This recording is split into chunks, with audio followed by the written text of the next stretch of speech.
Hello everybody, it's Jared at Subway, and today I have an amazing 52-0 infected victory. I get a MOAB. I have like a 45 gun streak or something like that. It's a pretty crazy game, and it's one of my best infected games I've ever pretty much had. This beginning is kind of long and boring, but I might speed it up, and we'll see depending on how long I talk. But today I'm going to talk about a girl that I've been recently talking to, because I feel like you guys might be interested in that, and kind of some tricks to texting girls and like what you should or shouldn't do. Not going to be everything, just a couple random things that come along with this girl I'm going to talk about. And by the way, I got this gameplay while on my connection that is less than 1 megabyte a second, and tomorrow, well, this is going to be today when this comes out, I'm getting new internet put in that is going to be literally 100 times faster, because it's supposed to be 100 megabytes per second. So what I'm going to be able to do on that should be pretty insane. But anyways, about 3 weeks ago, I went back to Sacramento to see my family and hang out with my friends and go to the Super Bowl, like hang out with my friend and watch the Super Bowl and all that kind of stuff. And there was this girl there. Like, I wake up and, well, I drove like in the middle of the night back to Sacramento, and I stayed the night at my friend's house. And he wakes me up because they're having the party there, and I had slept in till like 2. And he said that some girl's there and he doesn't know her, but she's from Oakmont, and and he wanted me to go out there and basically entertain her while he finished setting up for the rest of the party.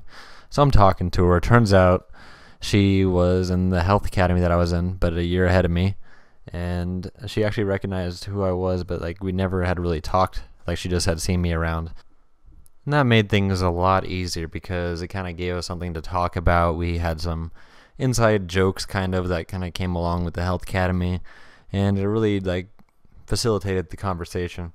And after that, like, the Super Bowl ended, she left, she was on her way, and like a couple days later, I had messaged her on Facebook, and we talked on there for quite a while, and like it seemed to be really just hitting off. I don't know if you could hear my phone vibrating, but yeah, it's going off like crazy right now.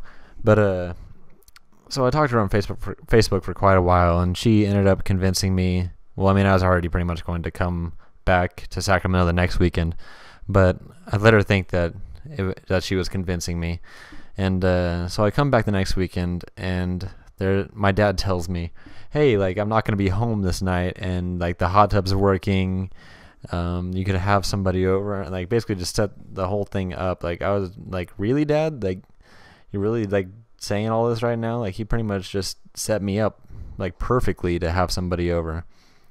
So she comes over, we get in my hot tub, and ends up she's just grinding on top of me, and then she suddenly just says that she has to leave.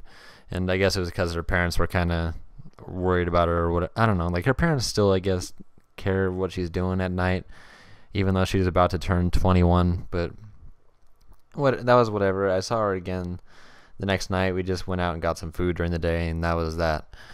So I come back the next weekend because that was the weekend like after the restraining order, and we go out, and she says that like we were both like interested in each other, like more than just like having fun or whatever. We were like maybe like dating, and I take her out, and we go to like this place called the Fountains. It's a nice place, and some reason she didn't like it when I like put my arm around her, because she felt like she would get attached to me, and then I'm gonna go back to Reno and she would miss me, and she didn't really like that idea. But we ended up going down. I took her to this place called Dyer's Lane, and it's like this supposed haunted street where KKK meetings have been held, and they burn people or something like that, and some cop killed kids or something like that. Just crazy, ridiculous stuff that was supposedly true, but girls get all scared because it's like way out in the middle of nowhere, and it's a long street with like nothing around, just a couple trees. There's graffiti and just junk that people dump all over the ground, and it's all just like satanic stuff that people write on there. I mean, it doesn't really freak me out, but it's easy to get girls to freak out on that street. And so we parked my car, and we're walking down the road, and we ended up just making out, and she's pretty much like grinding on me as we're making out again against my car. And I really was confused at that point, because before, like, she didn't want my arm around her, and then now she's like grinding on me and making out and all kinds of stuff like that.